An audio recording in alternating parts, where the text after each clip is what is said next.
Hello everybody, welcome back to Language Litigation and Integration Part 14. I said on the last one that the other one was Part 14, that was 13, this is 14, 27 to life. What this episode's going to be, we're going to do a little bit of law, but mainly this will be my, victim statement if you want to call it that. My real victim statement is fuck you, go to jail for the rest of your life for your crimes and pay me my fucking money. But I'm going to show you how I got scapegoated. These are all real stories, these are not exaggerated in any way, these are all verifiable by plenty of other people. But I'm going to show you how you go from doing exactly what your parents, friends, and society expect of you to those same exact people looking at you with hatred, resentment, and wanting you to die in their eyes. The social function of a scapegoat is to suffer and die. Literally. We've covered scapegoating, we've introduced scapegoating in a previous lecture, but that's the actual function. You have Johnny, Joe, you have Eric Weinstein, Lex Friedman, Sean Carroll, Joe Rogan, the whole academic community. They're the hard-working, thinking people of our society. You have the Mark Cubans, the Elon Musks, the Peter Thiels of the world. They're the financiers. The scapegoat is a person that literally gets into a fucking ditch and while everyone else tortures him and then he fucking dies. That is the social fucking role. And it's really fun. It's a really fun experience. And again, I didn't do some fringe activity. I didn't commit some crime. I didn't start a cult. I literally went to an accredited university and got scapegoated by professionals. Professional psychologists, professional psychiatrists, professional mathematicians, professional business people. And the funny thing is about the baby boomer generation and the older generation is they think they've had it tough. They think they work hard. So I'm going to show you a little bit of what working hard looks like. I just want you people to play by your own fucking rules.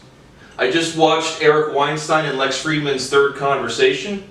And towards the end of the conversation they say, Lex and Eric both go, science is something to die for. First of all, in the general, no. I'm not willing to die for my science, not in any fucking way. I'm trying to literally actively leave this shithole. But you guys aren't willing to fucking stand up for anything that is right at all, period. Lex, you say you're not sure what you are in that conversation? You're a fucking coward and a fucking loser, man. You're a thief. When you're the smartest person ever and you stuff math theorems down people's throats every single fucking day for 4 straight years, there is a zero physical, biological, linguistical chance it doesn't affect your thinking. Zero. There's no court's going to rule that. There's no person going to validate that. Your fat boyfriend Eric Weinstein is going to say, oh yeah, Lex, you're beautiful too. You've given service. No, you haven't. You've literally become a fucking thief. So I'm calling for criminal charges and financial lawsuits for Eric Weinstein, Lex Friedman, Sean Carroll, Brian Keating, Hettering, whatever. His channel's pretty small. And every single other academic that has a publishing capacity at all. Those 4 people are just public, they just do a podcast. Every single academic that has any publishing capacity at all that knows my name, financial lawsuit from me personally, every fucking penny from your monetized YouTube channels, my money, and you're gonna go to jail. For the statute of litigations, a lot of these things might pass because again it's 4 years of profound crime after 15 years of profound crime. Statute of limitations doesn't apply for any of this shit at all. I have never made friends, my family will never respect me, and they are proud of it. Love and respect. You have to respect somebody to love somebody. If you don't respect them, you can't love them. If you live in a community, in a pathetic-ass society where disrespect is a functional defense mechanism, well, disrespect becomes completely normal. And so the words I love you sound really good, but if you don't do the actions to back them up, they're insulting. And welcome to my family. But also, unfortunately, since I told you in the last episode, when you neglect science, my family is fucked today. Since the 10 to 15 days since the last lecture, my grandfather was diagnosed and has passed away from COVID-19. So again, a lot of people calling for treason for Donald Trump's direct handling of the coronavirus. Probably no, but absolute treason for the academic community, the journalist community, every single body in that community as well. So thank you for just, again, neglecting science to the point where my family literally fucking dies. Imagine if the FDA legalizes cannabis, which is a known documented antivirulent, and the actual state, the overall health of your cell, the healthier it is, the less likely it is to contract disease, the less likely the severity of the symptoms. Dying is a cumulative process. And when you live in a negligent society, a lot of people won't say, most people when they're dying, they know they're dying. But if you have a tough it out mentality, which is again the product of a pathetic society, people literally neglect their life to the point of no return, and then they actually die, and then doctors and family say, well, there's nothing you could have done. And again, that is the direct sequence of negligence, violation of the law, profound scientific incompetence to direct human death. No one cares. And conspiracy and cowards. Eric, you're absolutely right. It is past cowardice. You guys are thieves now. Again, you can't speak the way I do. I go and order a pizza and people double take at how much resonance is in my fucking voice. I go over here and people double take. Why does that guy sound so different? Because I've literally trained my vocal cords to extreme levels. You people don't understand my level of discipline. You just don't. You should be able to do something. We'll talk about more conspiracy stuff, just like they talk about. I'm not doing this lecture in reference to the whole conversation, but I didn't believe, and I think Eric Weinstein's completely wrong about large-scale conspiracy. I have researched every conspiracy that does have legs. I know about all of them. But there's just I'm more on the Lex conversation on that, or Lex side on that one. Until I watched profound global conspiracy to me personally. Yeah, so let's get started. So the net result, again, of all of these things I've said, of these analogies we've used, as a genuine, demonstrable fact, ask anyone who's known me my entire life, I have never had an intimate relationship, ever. I'm not talking sex, I'm talking someone who gives one fuck about who I am as a human being. Doesn't exist. At the current time, right now, today, it has honestly probably been since age 21 that I've been on a real date. 6 years. It has probably been since 23, 24 since I've had a real conversation with another person my age. 3 years. I haven't gone to family functions in the past year and a half, because again, my own family can't respect me. It makes me feel fucking disgusting. No one cares. No one will ever change. That's a very American thing. Is the narrative, counter-narrative of your family treating you like shit is, oh, well, spend time with people who really care about you. Kind of yes and no. I mean, obviously you should be around people that respect you, but I don't really give up on my family, even when my family's giving up on me, like literally every fucking time they get slightly offended.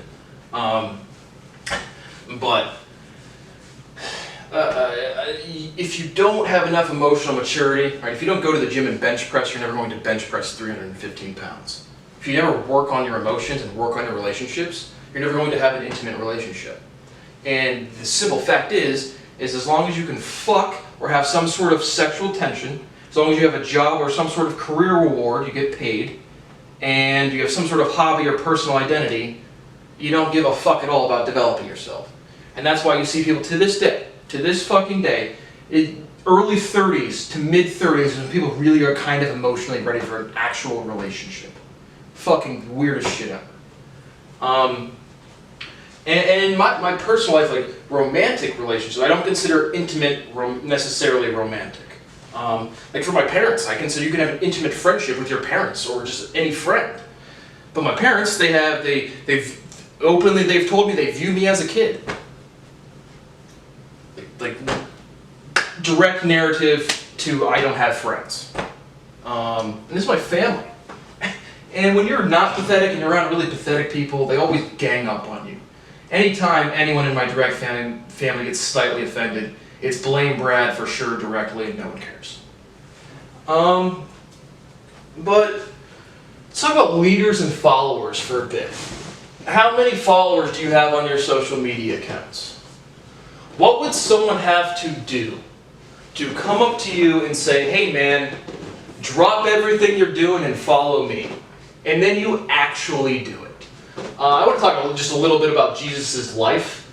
Again, I don't reference religion literally more than I have to, but there is about 2 or 3 data points in our entire historical record about actual profound linguistical prodigies. And so, when you're really, really smart, the only thing people can do is go into denial. If you say the wall is white and it's white, and for whatever reason people have been saying it's red for 300 years, you can visibly perceive them saying, holy shit, it's actually white. Why am I so stupid? And they get scared, they get spooked, or spooks and goofs start going, ugh, ugh. And then they look around at other people, and when they're doing the same shit, they all just kind of like gang up on it, or they gang up with each other. Again, every group I've ever been exposed to, friends, teachers, counselors, coaches, parents, everything. But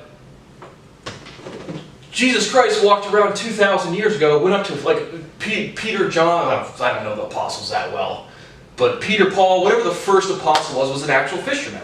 Imagine someone going up to a fisherman, what the fuck would you have to say to that person to get them to actually stop doing and say, holy shit, I should forget my family, forget my job, and go follow this guy preaching? You would have to prove something to them directly. And that's what happened. And now the thing I want to focus on is after Jesus was crucified, Peter, John, or John, Paul, or whoever the fuck that was, he went back to fishing. You can have someone literally labeled as a god, which again, Jesus is not God, hence Son of God. But again, the Catholic Church just came out, and there was something about homosexual civil unions. There's not a Catholic on this fucking planet or a Christian on this planet that knows dick about Jesus' life. Study the historical record and just stop being fucking judgmental. I'm 85 to 95% sure, and the 20 to 15% would come from me literally meeting the human being, that he was a homosexual.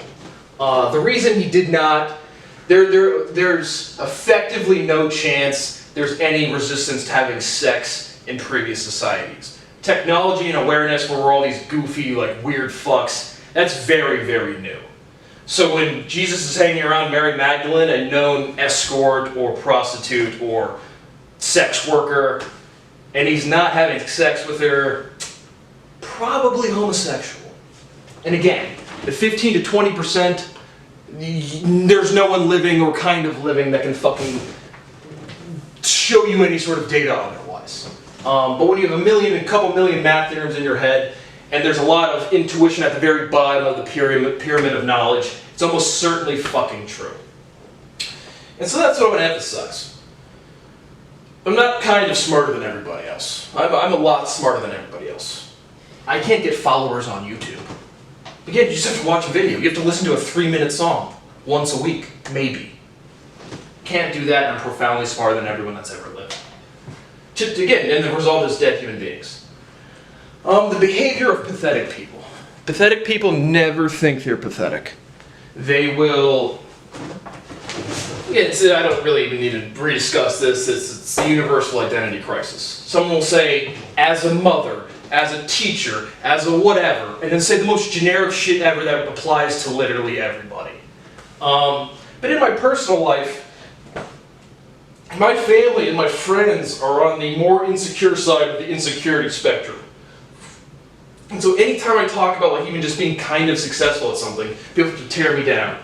They push me out. The only time anyone accepts my level of intelligence is when it's used to build themselves personally and tear me down to their level personally. And again, you can't do what I have done without directly affecting the thinking and speaking of other people. Denial as a defense mechanism.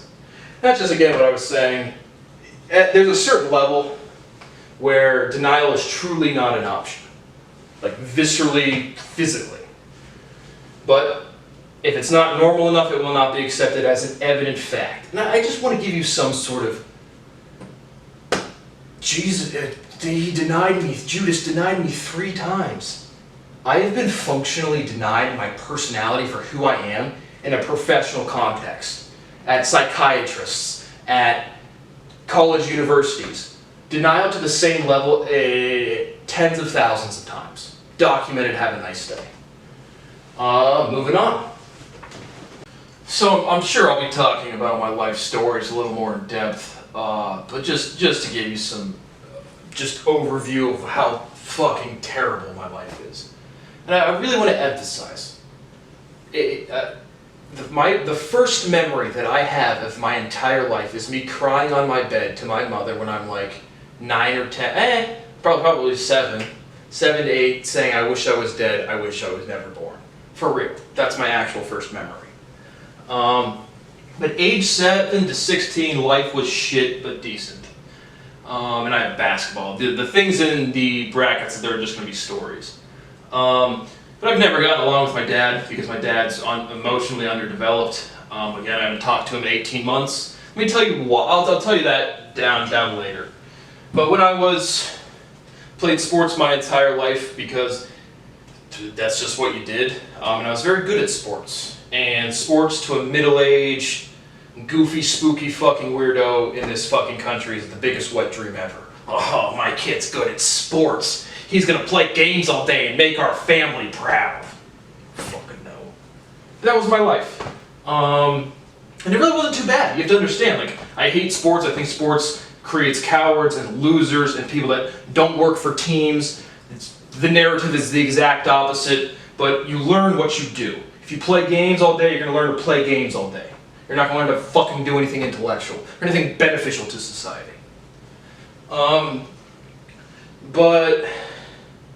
But again, I played sports after school. Like my parents were very supportive of school itself at this point. So like my parents aren't. I have no problem criticizing anybody. I have no problem criticizing anybody for their actions. My parents are very good parents in all general considerations.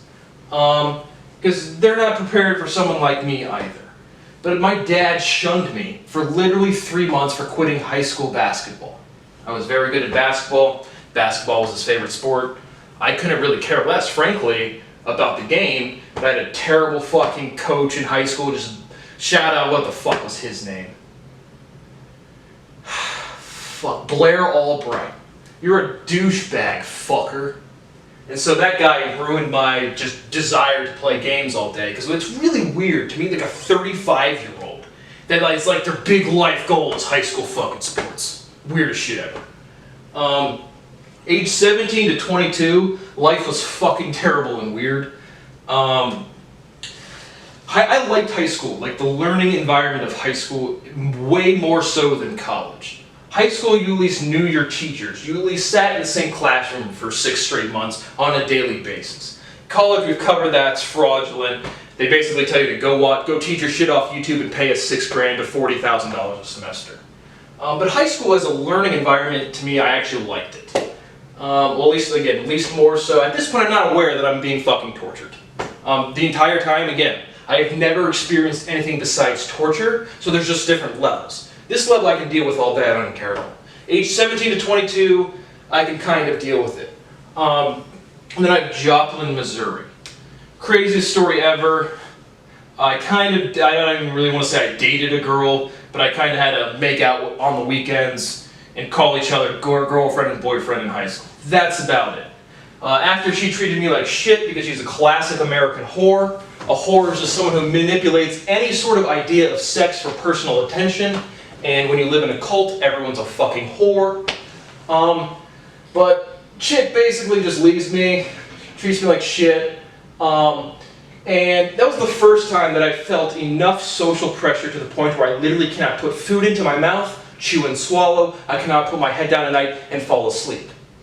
I'm not saying torture because I'm using some word to exacerbate my life experience. I'm talking literally put food in my mouth, chew and swallow. I can't because of social pressure, and there's no potential for change. 35 years of age is when people kind of mature a little bit in the most disgusting society ever. But I just go on a road trip, literally to the point where I was like, I'm gonna fucking die. I need to get in a car and leave so I can not die. I'm in Joplin, Missouri. I'm 19 years old. Going to a bar. Not sure if they're gonna serve me. They do. I'm kicking some shit with some random construction workers. Oh, I don't know any of these people. Just ask around. But the bar was connected to a hotel. So I was like, I'm not an irresponsible drinker. Frankly, at 19, I probably drank alcohol maybe 3 or 4 times, legitimately. Because again, let's go to school and learn. Let's educate ourselves. Why not? Don't waste your time doing that. Do whatever is normal. Go into this bar, drinking with these construction dudes. Literally, it's connected to the hotel. I walk to the front desk, chick. I try to check in my room. The construction workers that I was talking to said, hey dude, we're all here on a business trip. If you say you're with this company, forget the company's name, you'll get a discounted rate. Obviously, I'm signing up for the discounts, because I'm literally just driving across the country because my life is fucked because a community of people can't raise their children properly. And she could tell I was drunk. No lie, no exaggeration, no bullshit at all. She looks at me and she goes, are you drunk? I'm like, yeah. And then she's like, okay, well, can I see your ID? And I was like, sure. This is the hotel chick. And you have to give your ID over to rent a hotel room. She sees that I'm 19, and she just starts freaking out. She starts telling me about how her father was killed in a drunk driving car accident. She starts screaming at me, ranting at me. She takes my ID, she scans it. Whatever sports bar this was, they might still have my ID on record. And says, get the fuck out of here. I will not check you into this hotel. Or she says, I need to show her pay stubs or she's going to call the cops. Sorry for the mortal sin of drinking a couple 5-6 beers at 19 years old and then going to a hotel connected to the place. This bitch complains about her father dying in a drunk driving accident and makes me drunk drive. The only time in my life I've honestly drunk drive was when I left this bar in Joplin, Missouri. I am freaking the fuck out because she's telling me she's calling the cops. I'm not kidding you. I drive maybe a mile or 2 under an overpass, and I literally almost hit a fucking cop without his lights on. I don't know what the fucking cop was doing because he did not pull me over, he did not come after me. So that was just the weirdest shit ever, man. Social pressure to holy fucking shit I'm going to die, leave literally the city that I'm in, go just try to talk to somebody, some bitch just goes into rampant fucking denial and literally projects her denial onto me to the point where she says, my dad died of a drunk driving accident, so you have to get out of here. America. Sorry, the camera cut out there real quick, but now age 23 to today, the quality of my life is why the fuck hasn't someone shot me yet? For real. So, very honestly, for me, ever hearing about the Millennium Problems, to me definitively solving all of them to reduce, there's not even problems anymore, about 3 or 4 months. I had gotten my patent issued around age 22, age 23, and I said, very honestly, I said, okay, let's try to raise some money. At the time I was raising money for the alcohol company. So I was like, you know what, maybe I'll find a way to make money myself. Was there a way to make money doing math? Because when you're really smart, you're really aware of it. And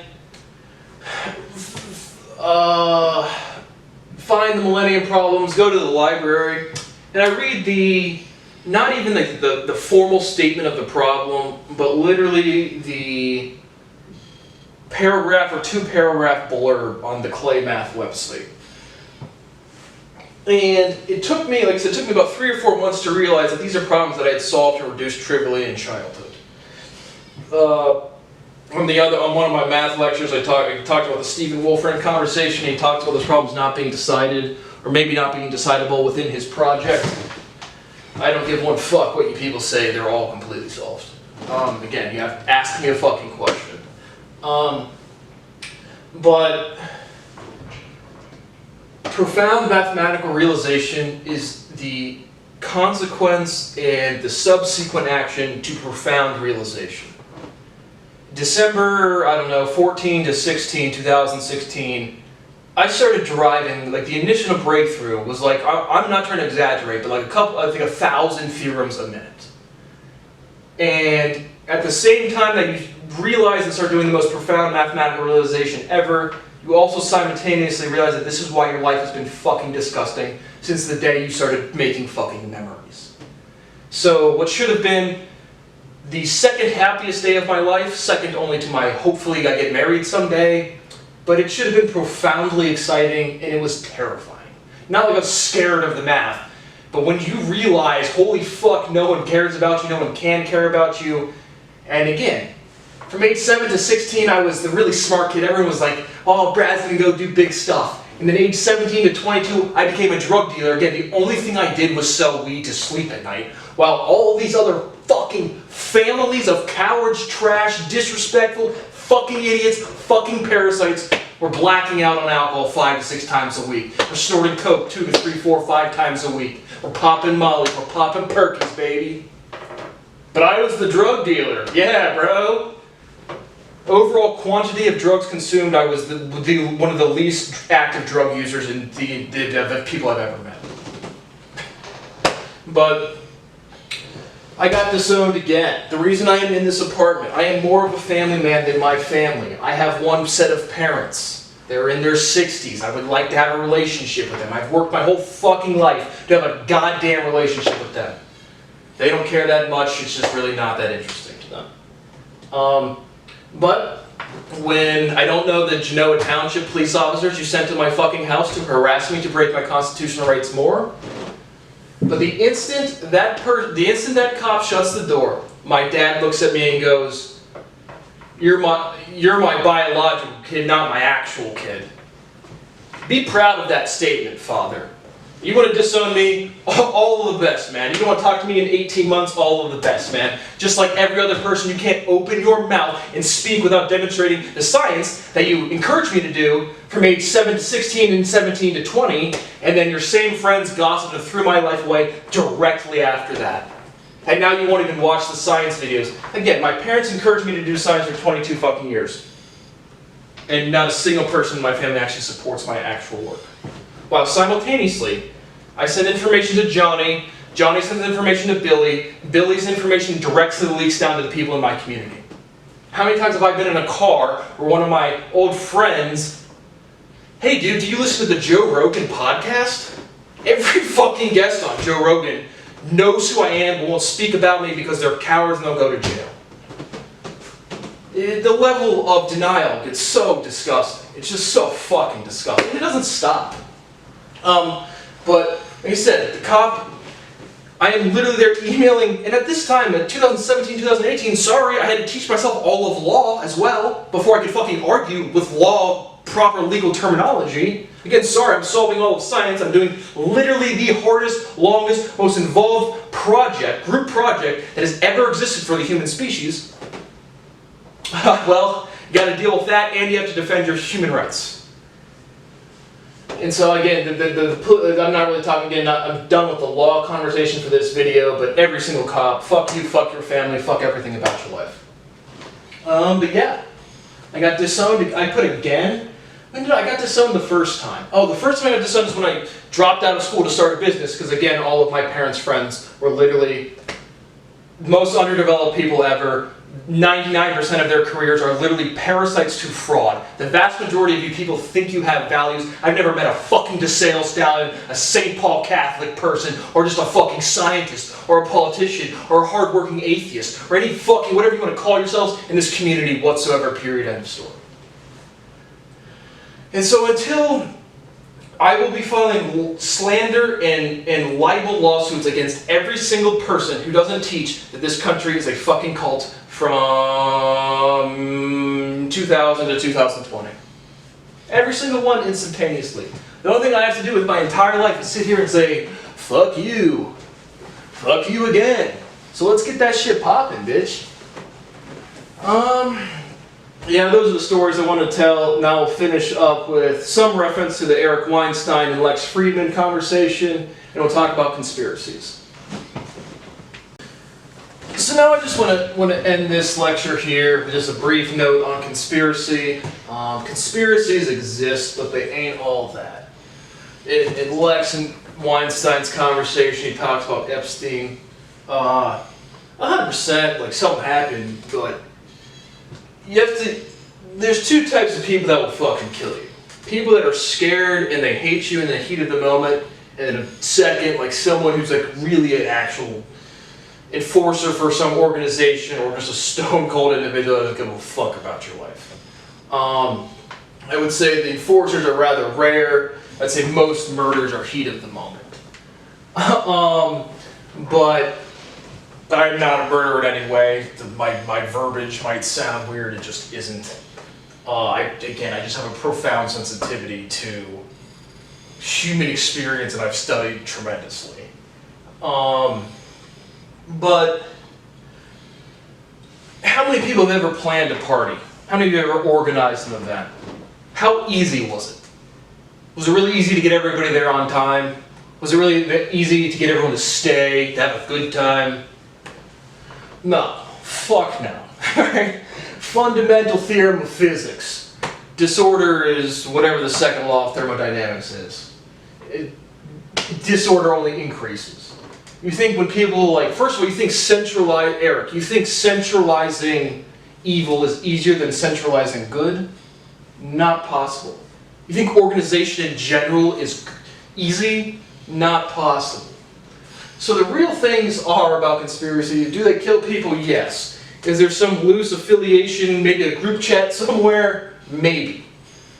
But it's just, okay, you have to acknowledge the psychological acceptance of death and murder as a society as a whole. From the 70s to the 20s is only 50 years, which is nothing on a historical context. But the psychology of murder has changed tremendously. Go watch Michael Franzese. Go watch people talk about the bomb. Watch people who genuinely have organized crime organizations for hundreds of years. It's just different. And again, I do want to say that I'm a drug dealer 100%. The only thing I've ever sold is weed, and I'm not an organized. Think more of like the dullest version of Ocean's 11 and 0% gangbanging or any sort of like intimidation crime. Like not even the same ballgame. But at the same time, when you've been scapegoated and your social function is to suffer and to die, you ain't gonna scare me. Like nothing exists. Like you could literally come towards me right fucking now, and there's not shit that even kind of compares to the psychological nothingness I have felt. Nothing at all. Period. But do people do shitty things? Yes. Do criminals do shitty things? Yes. But like when you're dealing with a child, Epstein, for example, you're dealing with actual child rapists. Like, look at the Catholic Church. All of the people who actually fuck kids or touch kids are so profoundly underdeveloped. Those people aren't going to be the head of organized crimes or the bosses of organized crimes in any fucking way. They're not going to kind of get there. So, like for Epstein particularly, what you probably have is absolutely 2, 3, 5 high-ranking people right now today that everyone knows their names that probably touched fucking kids. And they probably have 1 or 2 or 3 or 5 muscle guys that they have some leverage on from 20, 30 years ago, and they can just manipulate them to go do a hit. But Eric, you say you're not sure what you're up against. Imagine having millions of math theorems in your head and someone wants to fuck with you. You people don't know what you're up against. I'm talking world governments. Like I said, forget Epstein. I've watched conspiracies of global fucking governments. And if this is your first video, who cares? No one's watching this anyway. But like I said, I didn't really believe in any sort of large-scale conspiracy until it happened to me personally trying to publish a math paper. While simultaneously not giving one fuck about my life because I've literally been neglected the entire time. So large-scale conspiracies do exist, but not in an organized fashion. Just within a couple individuals, again, that have influence. And then people say, oh, the government. The government's a lot of fucking people. Like the FBI agent doing paperwork right now, he has no fucking clue about anything. So when you say, like, look at all the dogs that should be barking, real true conspiracy, not very many people know the actual whole plan. maybe less than 3, maybe less than 5.